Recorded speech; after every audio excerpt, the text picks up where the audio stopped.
Hello my dear friend, welcome back to our channel. तो आज की हमारी वीडियो का टॉपिक है MCom second year MCO 3 unit number 19। Last unit है जो है रिपोर्ट राइटिंग स्ट्रक्चर। तो इसके अंदर सबसे पहले हम देखते हैं कौन से टॉपिक हमें कवर करने हैं।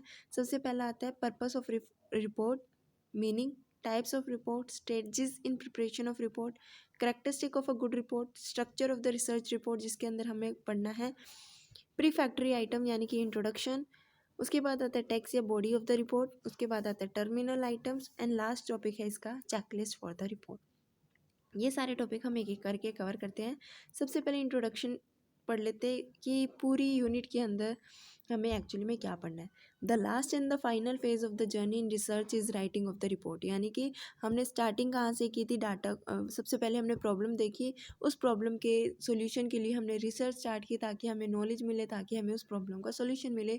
उसके लिए हमने डाटा को कलेक्ट किया, उसको डाटा को क्या किया, टेबुलर फॉर्म में डाला। ठीक है, उसके बाद हमने उस डाटा को एनालाइज किया जहाँ पे हमने मेजर्स का यूज़ किया, सेंट्रल टेंडेंसी का यूज़ किया, फैक्ट्स और फिगर्स को फाइंड आउट किया। उसके बाद हमने उस फैक्ट्स या फिगर्स को इंटरप्रेट किया और उसके बाद हमारा जो लास्ट स्टेप आता है वो आता है उस पर्टिकुलर फैक्ट्स को, फिगर्स को, इंटरप्रिटेशंस को, उस कंक्लूजन को या रिजल्ट्स को एक राइटिंग के अंदर, एक रिपोर्ट के अंदर डाल देना। The last and the final phase of the journey in research is writing of the report. After the collection data has been analyse and interpretation and journalisation has been drawn, the report has to be prepared. The task of research is incomplete till the report is presented। यानी कि हमारी research तब तक complete नहीं होगी जब तक हम प्रॉपर तरीके से रिपोर्ट को प्रिपेयर ना कर ले। तो writing of a report is the last step in the research study and require a set of skills somewhat different from those called for in the respect of the earlier stage of the research. This task should be accomplished by the researcher with utmost care। हमने यहाँ पे एक last जो point है वो ये कहा है कि जो भी लास्ट स्टेज होती है हमारी रिसर्च स्टडी की वो होती है रिपोर्ट को लिखना, रिपोर्ट राइटिंग करना। इसके लिए स्पेशल स्किल्स की रिक्वायरमेंट होती है, ठीक है, नॉलेज की रिक्वायरमेंट होती है। और ये जो स्किल्स होती है वो डिफरेंट होती है जो भी हमारी अर्लियर स्टेज होती है। ठीक है, अर्लियर स्टेज कहाँ तक, इंटरप्रिटेशन तक जितनी भी स्टेज है उसमें जो स्किल्स जजमेंट का यूज़ किया गया है वो डिफरेंट होती है, और रिपोर्ट को राइट करने में जो स्किल्स का यूज़ किया जाता है वो डिफरेंट होता है। तो कहीं ना कहीं अगर हमें जो रिसर्चर को अपने ऑब्जेक्टिव को, अपने टास्क को अचीव करना है तो कहीं ना कहीं उसको रिपोर्ट बनाते वक्त प्रॉपर केयर देनी पड़ेगी, पूरा का पूरा ध्यान जो है वो देखना पड़ेगा। उसके बाद होता है कि हम रिपोर्ट क्यों प्रिपेयर करते हैं, क्या पर्पस है रिपोर्ट को प्रिपेयर करने का। तो a report of research has only one functions. एक ही मेन फंक्शन होता है, इट मस्ट इन्फॉर्म। कहीं ना कहीं हमें उस रिपोर्ट से इन्फॉर्मेशन प्रोवाइड हो रही है, कहीं ना कहीं हमें उससे इन्फॉर्मेशन रिसीव हो रही है, जो भी हमारा सॉल्यूशंस था, ठीक है, वो हमें मिल रहा है, एक कंक्लूजन, एक रिजल्ट हमें मिल रहा है। तो it has to be propagate knowledge. ठीक है, thus the purpose of a report is to convey to the interested persons the result and finding of the study in sufficient detail and so accurate so as to enable each reader to comprehend the data and to determine for himself the validity of conclusion। A research report is always an addition of knowledge। All this explains the significance of writing a report। यानी कि report writing करना बहुत ज़्यादा important होता है। Report से क्या होता है, कहीं ना कहीं इन्फॉर्मेशन मिलती है उनको, जो भी इंटरेस्टेड पार्टी है, जो उस रिजल्ट से जो भी पर्टिकुलरली सर्च वर्क किया है उसमें क्या फाइंडिंग्स है, क्या रिसर्च है, क्या रिजल्ट है, क्या कंक्लूजन निकला, वो हमें किससे पता चलता है, रिसर्च रिपोर्ट से ही पता चलता है। In a broader sense report writing is common to both the academic and organisation. हर किसी को जो है रिपोर्ट राइटिंग की ज़रूरत होती है, चाहे वो अकेडमी हो चाहे वो ऑर्गेनाइजेशन हो। द पर्पस में भी डिफरेंट। अकेडमी का रिपोर्ट होने का जो पर्पस है वो अलग हो सकता है, ऑर्गेनाइजेशन का जो रिपोर्ट होने का पर्पस है वो अलग हो सकता है। दोनों के पर्पस डिफरेंट हो सकते हैं, लेकिन दोनों की जो रिक्वायरमेंट है वो सेम है, क्योंकि हर एक बिजनेस हो, हर एक ऑर्गेनाइजेशन हो, अकेडमिक हो, हर किसी को जो है रिपोर्ट राइटिंग की रिक्वायरमेंट होती है। In academic, report are used for comprehensive and application-oriented learning, whereas in organization, report for the basic of decision making। Organization में जो report का use किया जाता है वो proper decision making के लिए किया जाता है, ठीक है। और जो academic में report का use किया जाता है वो comprehensive purpose के लिए या फिर learning को बढ़ाने के लिए किया जाता है। उसके बाद आता है हमारा पर्पस। तो हमने पढ़ लिया कि रिपोर्ट को बनाने का मेन पर्पस होता है इन्फॉर्मेशन को गैदर करना, कंक्लूजन्स को निकालना, ठीक है। अब रिपोर्ट होती क्या है? रिपोर्टिंग सिंपली मीन्स कम्युनिकेटिंग और इन्फॉर्मिंग दो थ्रू रिपोर्ट्स। रिपोर्ट्स के थ्रू हम क्या कर रहे हैं, अपने रिसर्च वर्क से जो भी हमने रिजल्ट निकाला, जो भी हमने कंक्लूजन या फाइंडिंग्स फैक्ट्स निकाला, उसको कन्वे करना, उसके बारे में बताना। Researcher has collected some facts and figures, analyzes the same and arrive at certain conclusion. He has to inform or report the same to the parties interested। यानी कि जो भी फैक्ट्स फिगर्स से उनको एनालिसिस किया, ठीक है, उनसे कुछ कंक्लूजन निकाला और वो कंक्लूजन्स, वो रिजल्ट उन इंटरेस्टेड पार्टीज़ को प्रोवाइड करना जो जिनको इस चीज़ की रिक्वायरमेंट है, जो इंफॉर्मेशन चाहते हैं। Therefore, reporting is communicating the fact, data and information through report to the person for whom such facts and data are collected and compiled. A report is not a complete description of what has been done during the period of survey research. It is only a statement of the most significant facts that are necessary for understanding the conclusion drawn by the investigator. अगर हम बात करते हैं report की, तो report के अंदर क्या कंप्लीट डिस्क्रिप्शन होता है? नहीं, रिपोर्ट के अंदर कंप्लीट डिस्क्रिप्शन नहीं होता। जो भी एक्चुअली में हमने सर्वे किया होता है, जो भी रिसर्च वर्क किए होते हैं, इसके अंदर सिर्फ एक स्टेटमेंट होती है, कंक्लूजन होता है, जो भी हमने फाइंड किया होता है, जो भी सिग्निफिकेंट फैक्ट्स होते हैं, फिगर्स होते हैं, जो हमारे कंक्लूजन में हेल्प करता है, जो हमें प्रॉब्लम के सोल्यूशन में हेल्प करता है, डिसीजन मेकिंग में हेल्प करता है, सिर्फ वो उसकी रिगार्डिंग एक स्टेटमेंट होती है। ठीक है, एक कंक्लूजन जो है वो निकाल के दिया जाता है इन्वेस्टिगेटर के द्वारा। इसके बाद आता है रिपोर्ट्स कितने टाइप्स की होती है। रिपोर्ट्स बेसिकली दो टाइप्स की होती है, ओरल और वर्बल रिपोर्ट और रिटन रिपोर्ट। ओरल रिपोर्ट या वर्बल रिपोर्ट क्या होती है? Reporting verbally in person. जब हम वर्बली उस किसी भी एक पर्टिकुलर कंक्लूजन के बारे में, रिपोर्ट के बारे में वर्बली उस बात को कन्वे करते हैं किसी भी सर्वे में, सेमिनार में, ठीक है। So for example presenting the findings in a conference और सेमिनार और reporting orally to the superiors। उसके बाद आती है हमारी रिटर्न रिपोर्ट। रिटर्न रिपोर्ट क्या होती है? Written reports are more formal, authentic and popular. अब रिटर्न रिपोर्ट इतनी जो है ऑथेंटिक या पॉपुलर क्यों है? कई बार क्या होता है, जब हम रिपोर्ट को कन्वे करते हैं ओरली, तो कई बार वर्डिंग ऐसी यूज़ हो जाती है, या फिर कई बार जो लैंग्वेज होती है वो प्रॉपर नहीं होती, तो कहीं ना कहीं बैरियर अगर हो जाते हैं, तो उससे बचने के लिए जो है रिटर्न रिपोर्ट का जो है वो यूज़ कर लिया जाता है। उसके बाद आता है written report can be presented in different ways as follow: sentence form report, tabular report, graphical report या कंबाइंड रिपोर्ट।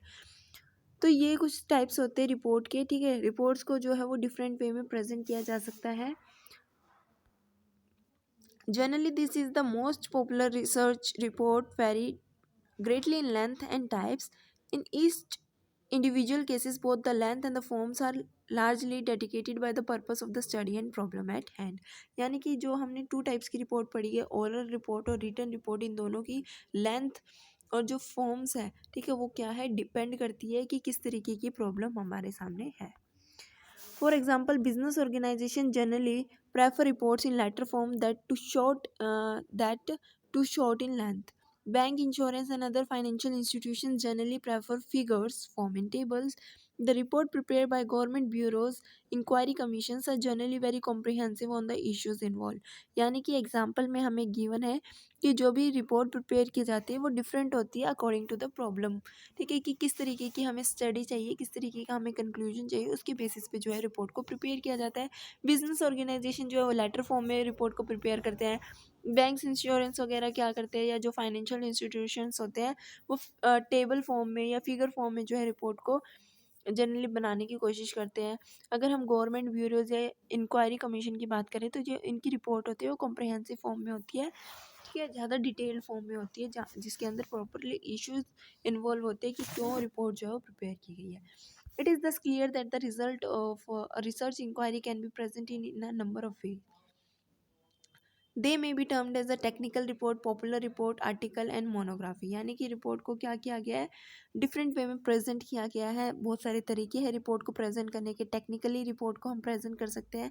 टेक्निकल रिपोर्ट क्या होते हैं? It is use when ever a full written report of the studies require either for evaluation or for record keeping और for public डिससेमिनेशंस। यानी कि जब भी हमें क्या करना होता है, इन्फॉर्मेशंस को स्प्रेड आउट करना होता है, तो उसके लिए हम जो है टेक्निकल रिपोर्ट का यूज़ कर सकते हैं। Technical report is use whenever a full written report of the studies require. या तो हमें इवेल्यूएशन पर्पस के लिए चाहिए, या फिर हमें क्या करना है, उस रिकॉर्ड को उस टेक्निकल रिपोर्ट का यूज़ करना है ताकि हम पब्लिक के अंदर, पब्लिक के बीच में उस इन्फॉर्मेशन को स्प्रेड आउट कर सकें। मेन एम्फेसिस, मेन जो कंसंट्रेशन होता है टेक्निकल रिपोर्ट का, वो किस पे होता है? मैथोलॉजी एम्प्लॉय, कौन सा मेथड हमने यूज़ किया रिपोर्ट को प्रिपेयर करने में, ऑब्जेक्टिव ऑफ द स्टडी, ठीक है, क्या ऑब्जेक्टिव था इस रिपोर्ट को प्रिपेयर करने का, स्टडी करने का क्या ऑब्जेक्टिव था, या assumptions made and the hypothesis formulated in the course of the study.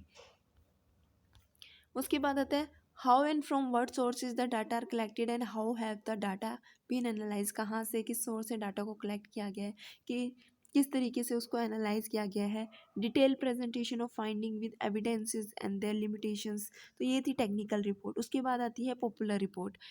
Popular report is one which give emphasis on simplicity and attractiveness. ये कहती है कि जो भी हमारी रिपोर्ट है वो अट्रैक्टिव होनी चाहिए, सिंपल होनी चाहिए। Its aim is to make the general public understand the finding and implication, कि जो भी जनरल पब्लिक उस रिपोर्ट को रीड करेगी, पढ़ेगी, कहीं ना कहीं वो उनको समझ में आ जाए, ठीक है, कुछ ज़्यादा उनको दिक्कत ना हो। सिंपल होनी चाहिए। Simplicity is sought to be achieve through clear language. Simplicity किस तरीके से? क्लियर लैंग्वेज का यूज़ किया जाना चाहिए, ज़्यादा कॉम्प्लेक्स ना हो, ठीक है, अंडरस्टैंडिंग हो, टेक्निकल डिटेल जो है उसको कम से कम किया जाए।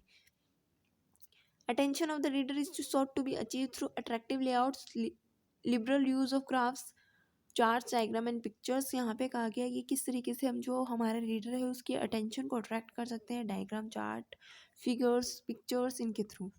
सो इन a popular report emphasis is given on practical aspects and policy implications. इसके बाद आती है हमारी रिसर्च आर्टिकल। रिसर्च आर्टिकल क्या कहते हैं? Sometime the finding of research study can be publish in the form of short paper which is called an article. अब क्या होता है? This is one form of disseminations, यानी कि जब हम इंफॉर्मेशन को स्प्रेड आउट करते हैं। डिससेमिनेशन क्या होता है? जब हम इंफॉर्मेशन को स्प्रेड आउट करते हैं। ये भी एक तरीका है जब हम क्या करते हैं, रिपोर्ट को प्रिपेयर करते हैं ताकि हम इंफॉर्मेशन प्रोवाइड कर सकें इंटरेस्टेड पार्टीज़ को। अब इसके अंदर क्या होता है? एक शॉर्ट पेपर के अंदर हम अपनी रिसर्च को क्या करते हैं? पब्लिश करते हैं, बताते हैं। Sometime the finding of the research study can be publish in the form of a short paper which is known as articles. So the research paper are generally prepared either to present in seminar, conference और to publish in research journal। यानी कि यहाँ पे जो research paper को prepare किया जाता है वो बेसिकली क्यों प्रिपेयर किया जाता है? या तो हमें उसको सेमिनार में, कॉन्फ्रेंसेस में प्रेजेंट करना होता है, या फिर उस चीज़ को, उस आर्टिकल को हमें जो है अपने जर्नल के अंदर पब्लिश करना होता है। So since one of the objective of doing research work is to make a positive contribution to knowledge in the field, publications of the work serves the purpose। उसके बाद आता है मोनोग्राफ। मोनोग्राफ क्या होता है? ये भी एक तरीके की रिपोर्ट होती है, ठीक है। मोनोग्राफ इज़ अ लॉन्ग ऐसे on a single subject. Single subject पे हम लॉन्ग डिटेल में कोई चीज़ प्रेजेंट कर रहे हैं, रिपोर्ट बना रहे हैं, डिटेल में लॉन्ग रिपोर्ट बना रहे हैं। For the sake of convenience, report may also be classified either on the basis of approaches or either on the basis of natures of presentations।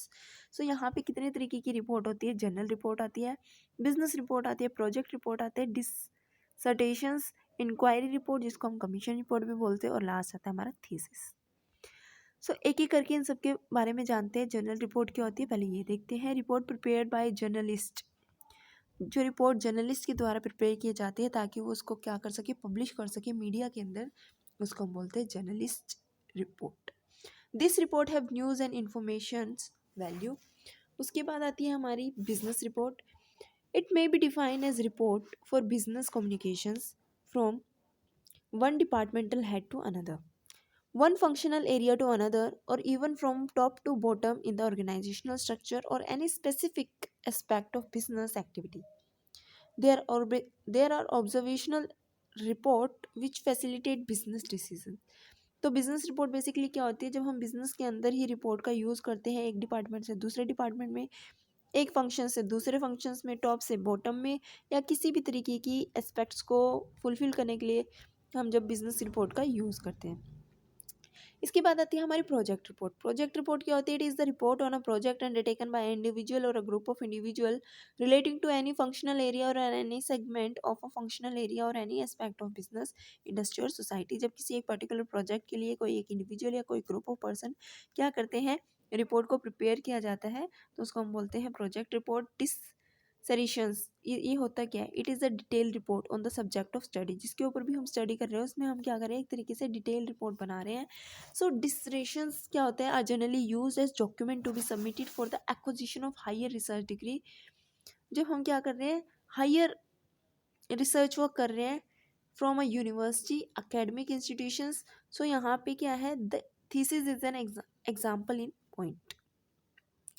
उसके बाद आता है इंक्वायरी रिपोर्ट। इंक्वायरी रिपोर्ट की अगर हम बात करें तो इंक्वायरी रिपोर्ट और commission of inquiry report is a detail report which is prepared by the commission appointed for the specific purpose of conducting a detailed study of any matter of disputes or a subject requiring greater insight। Inquiry report क्या होता है? जब हम particular किसी चीज़ की regarding inquiry कर रहे हैं, उसके अकॉर्डिंग रिपोर्ट बना रहे हैं, तो उसके लिए एक पर्टिकुलर पर्सनस को अपॉइंट किया जाता है, एक कमीशन को अपॉइंट किया जाता है, ताकि वो क्या कर सके, डिटेल में किसी एक पर्टिकुलर प्रॉब्लम पे स्टडी कर सके और जो है उस पर ज़्यादा से ज़्यादा ध्यान दिया जाए और एक पर्टिकुलर रिपोर्ट को प्रिपेयर किया जाए।